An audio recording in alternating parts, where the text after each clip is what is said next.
Mahigpit na minomonitor ang supply ng bangus sa Bangus Capital of the Philippines, ang Dagupan City. Iniiwasan kasi makapasok ang mga gataw sa merkado. Yan ang unang balita live ni Jasmine Gabriel Galban ng GMA Regional TV, One North Central Luzon. Jasmine? Ivan, 24 oras na may nakabantay dito sa Magsaysay Fish Market para matiyak na ligtas kainin ang mga ibinibentang bangus dito sa pamilihan.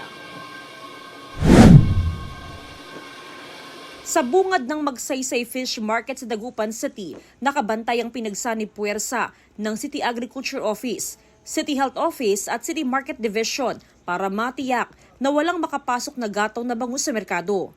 Ito yung mga bangus na lumutang sa palaisdaan na kulang sa dissolved oxygen pero buhay pa.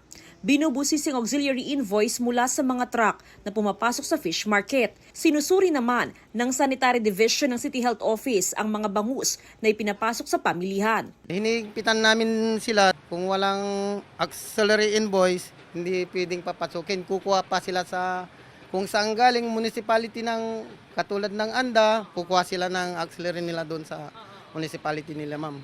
Karamihan sa mga ibinabagsak na bangus sa fish market ay galing sa mga palaisdaan sa Binmali, Pangasinan. Sa ngayon, bahagyang tumaas ang presyo ng bangus na malalaki.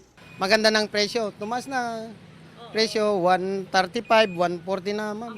Ang kilo ngayon. Hindi pa natin masasabi kasi ito tagulan, minsan uulan, minsan mainit. Doble ingat naman ang mga mamimili sa pag-angkat ng bangus sa Magsaysay Fish Market, lalo na kung ibabiyahe pa ang mga ito sa malayong lugar. Mahirap magbinta ng tango, walang bibili, ganyan, ginaganyan.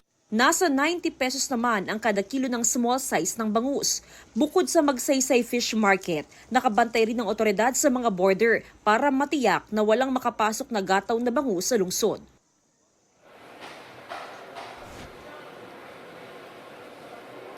Ivan, sa ngayon umaabot sa 5 piso hanggang 10 piso yung taas presyo sa kada kilo ng bangus, pero asahan daw na tataas pa yan sa mga susunod na araw, lalo pat apektado yung supply matapos nga na maranasan ang gataw sa Western Pangasinan noong nakaraang linggo. Ivan?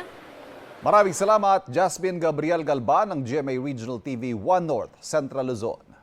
Kapuso, para laging una ka sa mga balita, bisitahin at mag-subscribe sa GMA Integrated News sa YouTube. Sa mga kapuso abroad, samahan nyo kami sa GMA Pinoy TV at sa www.gmanews.tv.